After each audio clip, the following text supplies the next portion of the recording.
देश के भविष्य विद्यार्थियों, आपको सादर नमस्कार। कक्षा 10वीं में हिंदी विषय जो है उसमें जितनी भी कविताएं हैं या फिर जितने भी गद्य भाग में जो भी पाठ हैं, चाहे वह कहानी हो, निबंध हो अथवा रिपोर्टार्ज हो, जितने भी गद्य की अलग अलग विधाएं हैं, उन विधाओं में जो प्रश्न दिए रहते हैं उनसे भी परीक्षा में कहीं ना कहीं प्रश्न वो पूछे ही जाते हैं। और हिंदी जो है सो एक स्कोरिंग सब्जेक्ट है, एक ऐसा सब्जेक्ट है जिस सब्जेक्ट में आपको विशेष सोचने की, समझने की, स्मरण करने की ज़रूरत नहीं होती है। यदि आप उन प्रश्नों को, जो प्रश्न परीक्षा में पूछे जाते हैं हिंदी विषय से रहते हैं, तो उसके यदि पाठ का यदि अच्छे ढंग से यदि आप अवलोकन कर लेते हैं तो वो तमाम प्रश्न आपको भली भांति बन जाते हैं। व्याकरण से पूछे जाने वाले प्रश्नों में गद्यांश रहता है, जिसमें गद्यांश आपको पता होगा, जो गद्यांश में एक पैराग्राफ दिया रहता है, उस पैराग्राफ में ही आंसर छुपे रहते हैं और नीचे दिए गए प्रश्नों को आपको जवाब देने होते हैं। ठीक उसी प्रकार निबंध के 4 से 5 टॉपिक पूछे जाते हैं, जिसमें से कोई ना कोई एक टॉपिक जरूर ऐसा रहता है जिस टॉपिक पर आप भली भांति बहुत ही अच्छे ढंग से लिख सकते हैं। और 2 पत्र पूछे जाते हैं, एक आवेदन पत्र अथवा एक पत्र पूछा जाता है जिसमें अपने पिता को पत्र लिखना होता है, अपनी माँ को पत्र लिखना होता है, अथवा अपने भैया को पत्र लिखना होता है। या फिर आवेदन पत्र जो रहता है, उस आवेदन पत्र में अपने प्रधानाचार्य को पत्र लिखना होता है। तो पत्र भी बिल्कुल आसान ही होता है। पत्र का हर वर्ष में टॉपिक अलग अलग पूछा जाता है, मगर फॉर्मेट जो है, सब फॉर्मेट हर बार एक ही लिखना होता है। तो फॉर्मेट बेशक अलग हो, मगर कहीं ना कहीं प्रश्न अलग होते हैं, मगर फॉर्मेट सबका एक जैसा ही होता है और उसमें बातें केवल अलग अलग लिखनी होती है। तो पत्र लिखना भी कोई ज़्यादा जटिल कार्य नहीं है। और ग्रामर से ये क्वेश्चन हुए और संक्षेपण कई बार पूछ दिया करता है। तो गद्यांश हो अथवा पत्र हो अथवा निबंध हो, तो उससे प्रश्न रहते हैं। उसके पश्चात पुस्तक से प्रश्न रहते हैं, ये गद्य और पद्य दोनों विधाओं से रहते हैं। तो मैं आपको बारी बारी से हर एक पार्ट का क्वेश्चन और आंसर नियमित रूप से वीडियो सेशन में लेकर के आता रहूंगा आपके बीच में। आज आपके बीच लेकर के आया हूँ राम नाम बिनु बिरथे जगी जन्मा, जो कि गुरु नानक की यह कविता है। इस कविता में गुरु नानक ने बताने का जो प्रयास किया है, आप कविता की प्रत्येक पंक्ति को जब आप अध्ययन करेंगे तो आप खुद ब खुद उसके तमाम प्रश्नों को हल कर लेंगे। मगर मैं आपको आज प्रश्न का उत्तर, सटीक उत्तर और बिल्कुल सरल भाषा में उत्तर देकर के आपको मैं बताने की कोशिश करूंगा। जो भी महत्वपूर्ण प्रश्न इसमें से हैं उनका जवाब मैं आपको बेहद ही सरल भाषा में बताने की कोशिश करूंगा। तो गुरु नानक ने इस कविता में बताया है, जो राम नाम बिनु बिरथे जगी जन्मा। इस कविता के शीर्षक से ही आप इस कविता के सारांश को समझ सकते हैं कि गुरु नानक का कहना है कि राम नाम के बिना इस जगत में जन्म लेना कहीं ना कहीं व्यर्थ है। तो जब हम राम का नाम का जाप करते हैं तो इससे कहीं ना कहीं हमारे जीवन में राम की महत्ता का पता चलता है कि जब हम राम के नाम का जाप करते हैं तो इससे यह पूर्ण हो जाता है कि राम का महत्व हमारे जीवन में क्या है। प्रभु राम एक ऐसा नाम जिन्होंने 14 वर्ष का वनवास सहन किया, मात्र पिता की एक आज्ञा पर 14 वर्ष के लिए वनवास जाने के लिए तैयार हो गए। और उस वनवास जाने के क्रम में उनके पाँव में कितने कांटे चुभे होंगे, मगर उन कांटों से मिली पीड़ा को भूल करके उन्होंने वन गमन का अवसर चुना। क्योंकि जब हम स्वयं पर कष्ट सहन करते हैं तभी जाकर के हम कुछ बेहतर बनते हैं। तो उसी राम के विषय में गुरु नानक ने बताया है कि राम नाम के जाप के बिना जगत में जन्म कहीं ना कहीं व्यर्थ है। और जो लोग जटाएं बढ़ाए रहते हैं, शिखाएं बढ़ाए रहते हैं और अपने तन पर भस्म लगा करके घूमते फिरते रहते हैं, तो उससे कहीं ना कहीं ब्रह्म की प्राप्ति, ईश्वर की प्राप्ति नहीं होती है। जब हम प्रभु राम के नाम का जाप करते हैं, यह जीवन जो हमें मिला है, यह ईश्वर द्वारा प्रदान किया गया बेहद ही अनमोल तोहफा है। तो हम लोग जब ईश्वर के नाम का जाप करते हैं और तभी कहीं ना कहीं भगवान राम के नाम का जाप करते हैं तो हमें ब्रह्म की प्राप्ति होती है। तो ब्रह्म की प्राप्ति के लिए सबसे ज़्यादा जरूरी चीज़ है कि हम भगवान का नाम का जाप करें, भगवान राम के नाम का जाप करें, तब जाकर के कहीं ना कहीं हमें ब्रह्म की प्राप्ति होती है। और झूठ मूठ का, व्याकरण का बखान करना, जटाएं बढ़ाए रखना, शिखाएं बढ़ाए रखना ईश्वर की भक्ति नहीं है। तो राम की भक्ति और राम की भक्ति से प्राप्त आनंद के विषय में उन्होंने अपनी कविता में बताने की कोशिश की है। तो ये बातें जो आपको बताई गई है, यदि आपको पूछा जाता है कि राम नाम बिनु बिरथे जगी जन्मा पाठ का सारांश बताएं, तो ये बातें आप उस प्रश्न के उत्तर में संलग्न कर सकते हैं, लिख सकते हैं।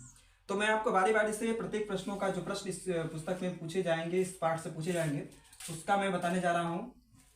गुरु की कृपा से किस युक्ति की पहचान होती है? तो इसका सटीक उत्तर क्या होगा? इस प्रश्न का, जब कोई भी प्रश्न रहे, उस प्रश्न को प्रश्न के अगर तथ्य को यदि आप समझ जाते हैं तो उस प्रश्न का उत्तर भली भांति आप लिख सकते हैं। जब गुरु की कृपा से किस युक्ति की पहचान होती है? तो जब हमारे मन से लोभ मोह माया जब समाप्त हो जाता है, और तब जाकर के कहीं ना कहीं हमें ब्रह्म की प्राप्ति होती है। और हमें ब्रह्म की प्राप्ति और कब होती है? जब हमारे ऊपर गुरु की कृपा होती है। और गुरु की कृपा होने से हमारे मन के अंदर का जितना लोभ है, मोह है, क्रोध है, वो कहीं ना कहीं समाप्त हो जाता है और हमें ईश्वर की प्राप्ति होती है।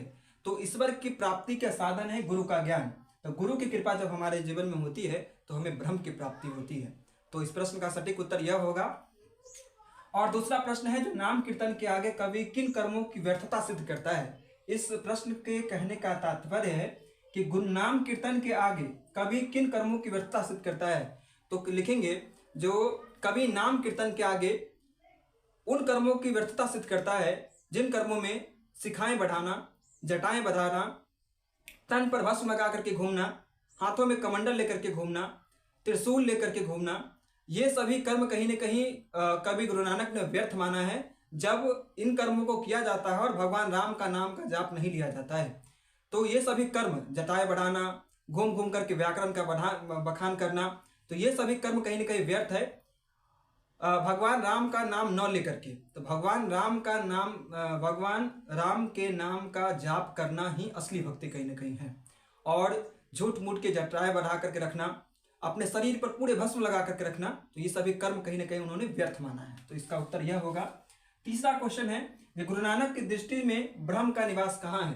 तो गुरु नानक की दृष्टि में ब्रह्म का निवास उस शख्स के अंदर ही है जो कि मान अपमान से परे है, जो कि दुख में दुखी नहीं होता है, न तो सुख में अत्यधिक हर्षित होता है और न ही दुख में अत्यधिक दुखी होता है, जो सुख और दुख को तमाम एक समान समझे, जो सोने और मिट्टी को भी एक समान समझे, जो कि लोभ मोह माया में न पड़े, तो वैसे व्यक्ति के अंदर ब्रह्म का निवास होता है।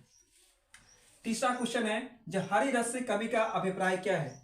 तो भगवान राम का नाम का जाप करना, भगवान राम के नामों को भजना, सुबह शाम दोपहर भगवान राम के नाम का जाप करना और भगवान राम के नाम के जाप से प्राप्त आनंद को ही हरि रस कहा गया है। हरि रस कहने का तात्पर्य अर्थात जब हम भगवान हरि अर्थात भगवान विष्णु, और विष्णु के ही अवतार कहीं न कहीं भगवान राम है, तो भगवान राम के नाम का जाप करना और भगवान के राम के नाम के जाप से प्राप्त आनंद ही हरि रस है। तो हरि रस का अभिप्राय है भगवान राम के नाम का जाप करना, उनकी भक्ति करना, उनकी सेवा करना, उनका पूजन करना। उसके पश्चात है पांचवा क्वेश्चन, जब वाणी कब विष के समान बन जाती है? तो लिखेंगे, जब वाणी तब विष के समान बन जाती है जब वाणी भगवान राम के नाम का जाप का न करके जब वाणी व्यर्थ की बातों में लगी रहती है, और जब वाणी व्यर्थ के नामों का जब उच्चारण करती है तो वाणी हमारी विष के समान बन जाती है। तो वाणी कब विष के समान बन जाती है? इसका सटीक उत्तर यह होगा कि भगवान राम का नाम का जाप जब हम नहीं करते हैं और व्यर्थ की बातों में जब हम संलग्न रहते हैं तो हमारी वाणी विष के समान बन जाती है। तो हमारी वाणी मधुर बने, हमारी वाणी मधुर उच्चारण करे, इसके लिए सबसे आवश्यक चीज़ है कि हम भगवान राम के नाम का जाप करें। और भगवान राम के नाम के जाप के बिना जो भी बातें की जाती हैं वह गुरु नानक के अनुसार व्यर्थ है और वे विष के समान है, अर्थात जहर के समान है। अब छठा क्वेश्चन है, व्याख्या करें। सप्रसंग व्याख्या करने वाला जो क्वेश्चन होता है, उस क्वेश्चन का जब उत्तर का आरंभ करें तो सर्वप्रथम आप लिखें जो यह पंक्ति कौन से पाठ से ली गई है। जैसे कंचन माटी जाने की व्याख्या करें, तो हम इसका उत्तर लिखेंगे, जो कंचन माटी जाने प्रस्तुत पंक्ति गुरु नानक द्वारा रचित कविता राम नाम बिनु बिरथी जगी जन्मा पाठ से ली गई है। तो इतना हम प्रारंभ में लिखेंगे। उसके बाद लिखेंगे, इस पंक्ति के माध्यम से उन्होंने इस कविता में बताने की कोशिश किया। तो कंचन माटी जाने, कवि कहते हैं कि मनुष्य वही होता है जो कि कहीं न कहीं कंचन, अर्थात कंचन का हिंदी में अर्थ होता है सोना। तो जो व्यक्ति मिट्टी को भी सोना समझे वही व्यक्ति कहीं न कहीं ईश्वर की भक्ति के पूजन के लायक है, और वही व्यक्ति ईश्वर को भी प्रिय होता है। ईश्वर का भी वह व्यक्ति प्रिय होता है जो व्यक्ति कंचन को भी मिट्टी समझे। अर्थात जो मूल्यवान वस्तु को भी महत्व न दे और उसके लिए केवल ईश्वर की भक्ति महत्वपूर्ण हो। तो वैसे व्यक्तियों को के लिए कवि ने बताने की कोशिश की है कि हमें सोने को भी मिट्टी के समान समझना चाहिए। तो इसका अर्थ यह होगा, इसका उत्तर सटीक उत्तर यह होगा। 7वां क्वेश्चन, व्याख्या करे हर्ष शोक ते रहे निहारो नाही मान अपमाना। तो जो व्यक्ति हर्ष शोक अर्थात सुख और दुख में भयभीत नहीं होता है, न तो दुख में भयभीत होता है, न सुख में अत्यधिक हर्षित होता है, अत्यधिक उल्लासित होता है, और जो मान अपमान से परे है, जिसके लिए न तो मान उसका किया जाता है तभी भी वो ज्यादा प्रसन्न होता है, न अपमान किया जाता है तो दुखी होता है, तो वो व्यक्ति कहीं ना कहीं ईश्वर का प्रिय होता है। तो लिखेंगे, जब प्रस्तुत पंक्ति राम नाम बिनु बिरथे जगे जन्मा पाठ से ली गई है, जिसके रचयिता गुरु नानक हैं, और इस पंक्ति के माध्यम से कवि ने बताने की कोशिश की है कि जो हर्ष और शोक में भी भयभीत नहीं होता है और जो मान अपमान से परे है, वह ईश्वर का बेहद ही प्रिय होता है, और ईश्वर उस पर अपनी कृपा निरंतर बनाए रखते हैं और उसको खुश रखने का भरसक प्रयास करते हैं, बशर्ते हम दुख में दुखी ना हो और खुशी में अत्यधिक खुशी होकर के ईश्वर को न भूल जाएं। अत्यधिक देखा जाता है कि दुख में इंसान क्या करता है, जो ईश्वर के नाम का जाप करता है, और सुख का जब पल आता है तो ईश्वर को भूल जाता है। तो सुख और दुख दोनों में हमारा यह कर्तव्य बनता है कि हम ईश्वर को याद रखें, क्योंकि ईश्वर की मर्जी के बिना एक पत्ता भी यहाँ से वहाँ नहीं हिलता है। तो हम ईश्वर को सुख में भी याद रखें और दुख में भी उनके नामों का जाप करें। जब हमें सम्मान प्राप्त हो, जब हमें मान प्राप्त हो, उस वक्त भी हम ईश्वर के नाम का जाप करें, और अपमान जब हम अपमानित कहीं पर होते हैं किसी भी कारणवश, जब हमारा खल्ली उड़ाया जाता है, हमारी जब बुराई की जाती है, उस वक्त भी हम ईश्वर के नाम का जाप करें कि हे प्रभु देखिए मैं सही हूँ, उसके बावजूद भी मुझे अपमानित किया जा रहा है, तो सही और गलत की परख आप करें। तो हमें हर वक्त ईश्वर के नाम का जाप करना चाहिए। तो इस प्रकार इस प्रश्न का उत्तर कहीं ना कहीं यह होगा सटीक उत्तर। 8वां क्वेश्चन है, जो नर दुख में दुख नहीं माने कविता का भावार्थ लिखे। तो इस पंक्ति का भावार्थ लिखना है तो लिखेंगे, जो नर दुख में दुख नहीं माने। कवि का कहना है, लिखेंगे, जब प्रस्तुत पंक्ति राम नाम बिनु बिरथे जगे जन्मा पाठ से ली गई है, जिसके रचयिता गुरु नानक है, और इस पंक्ति के माध्यम से कहते हैं कि नर वही है जो कि दुख में दुखी नहीं होता है, और जो नर दुख में दुख नहीं माने, जो नर दुख को दुख नहीं मान करके चलता है, उसे दुख भी कहीं ना कहीं एक माध्यम मिल करके चलता है। उसको लगता है कि दुख जो हमारे जीवन में आया है वो हमें मजबूत बनाने के लिए आया है, हमें तोड़ने के लिए नहीं आया, क्योंकि जीवन सुख और दुख दोनों का मिश्रण है। जीवन में हमेशा सुख की ही प्राप्ति नहीं होती है, कभी कभी हमें दुख से भी मिलना होता है, दुख से भी दो चार होना होता है। तो जो व्यक्ति दुख में दुख नहीं मानता है, दुख को दुख मान करके नहीं चलता है, वह व्यक्ति ईश्वर का अत्यंत प्रिय होता है और उसे ईश्वर की भक्ति प्राप्त होती है, और वह ईश्वर का बेहद ही आनंदित करने वाला शिष्य होता है। तो हमें दुख में दुख नहीं मानना चाहिए। तो उम्मीद करता हूं कि आपको ये प्रश्न बेहद ही उनके उत्तर जो मैंने आपको बताए वो आपको पसंद आए होंगे। वीडियो बनाने के क्रम में मुझसे काफ़ी त्रुटियां भी होती होंगी, तो उन त्रुटियों को आप दरकिनार करें और मेरी त्रुटियों को इंगित ना करके जो मैं आपको बताता हूँ उससे समझने का प्रयास करें।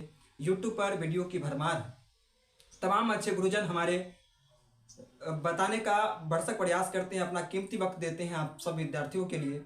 तो उन तमाम लोगों में मैंने भी एक छोटा सा प्रयास आरंभ किया है कि आपके बीच अच्छा कंटेंट प्रस्तुत करने की कोशिश करूं और लिंक से हट करके कहीं ना कहीं आपको बेहद ही सरलता के साथ आपको समझाने की कोशिश करूं। उम्मीद करता हूं कि आपको मेरा यह प्रयास पसंद आता होगा, और आगे भी जो हिंदी कक्षा 10वीं के अन्य पाठ के जो सटीक उत्तर होंगे क्रमवार मैं पाठ के अनुसार एक पाठ, दूसरा पाठ, तीसरा पाठ, चौथा पाठ करके आपको मैं बताने की कोशिश करूंगा।